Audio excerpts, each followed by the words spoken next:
When there are multiple candidates battling for conservative votes, non-establishment votes are often split. We see that in the GOP presidential race now. How can you overcome that obstacle, and what do you see as a realistic path to the nomination? What infrastructure and grassroots organization you have in place to facilitate your success? Wow, that's a big question. Well, first of all, I have immense confidence in voters, and I think that we make a mistake to try to figure out a way to manipulate the process rather than letting voters make their choices. And I think you said we see that in the presidential race. That's true, but we also see in the presidential race a kind of natural attrition taking place. And one by one, people are being whittled out. And it seems to be boiling down now to a couple of candidates. So I think the American people are pretty smart about this stuff. And, you know, when you try to make something happen as opposed to kind of letting the process take its course, I think you run the risk of an even worse outcome than what we fear by having, quote unquote, conservative vote split. So that's my position on it. I think the process itself will whittle down. The second thing I would say is that, look, in this particular race, I wouldn't be in this race if I did not believe, and I don't say this as a matter of ego, so forgive me if it sounds that way, if I didn't believe that I was head and shoulders above the other candidates.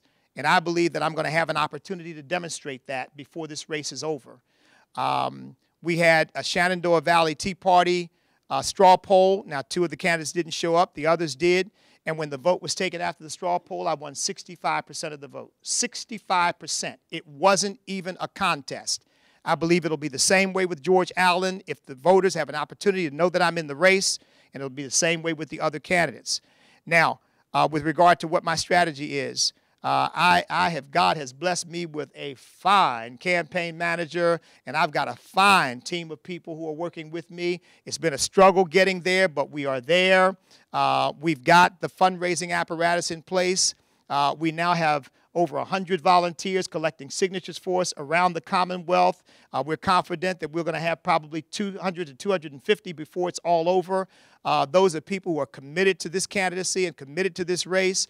And I'm confident those are people who will turn out the vote when we come to June 12th. Because remember, people are not going to vote simply because they saw a commercial.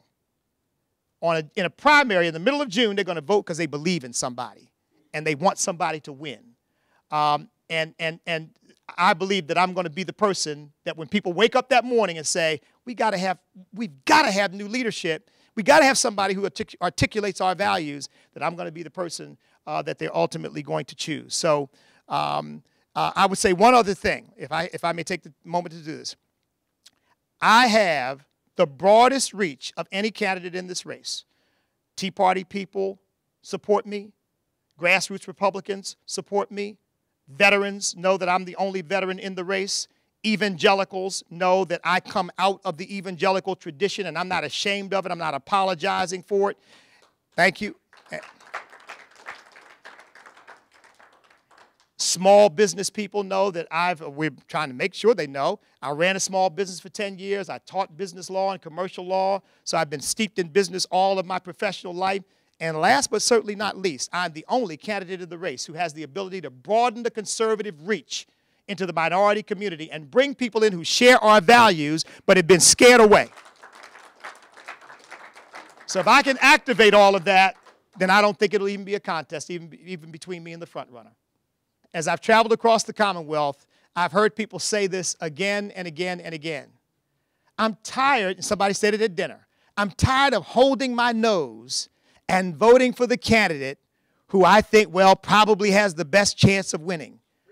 I want to vote for somebody that I believe in, somebody that I think really represents where I am and what I believe.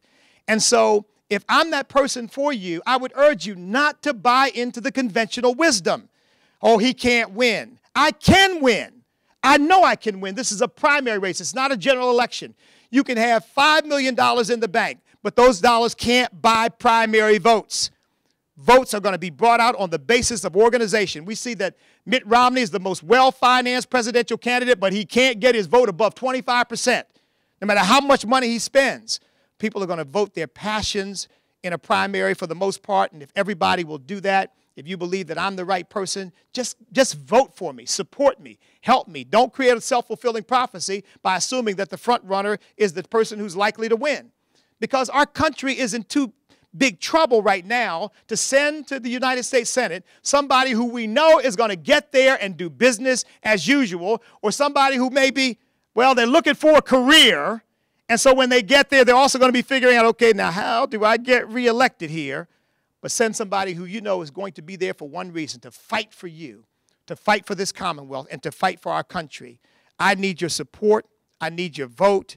I need your contributions. I've got signature petitions here. I need you to sign my signature petition. Help me get on the ballot. And last but certainly not least, and I don't say this lightly, and I hope you all know that I don't mean it lightly, please pray for me. Even if you don't support me, pray for me. Because this is a labor of love. I have my wife of 41 years is at home right now doing without her husband because I'm out here trying to serve my country. So thank you all so much for giving me the time, and God bless you. God bless the United States of America.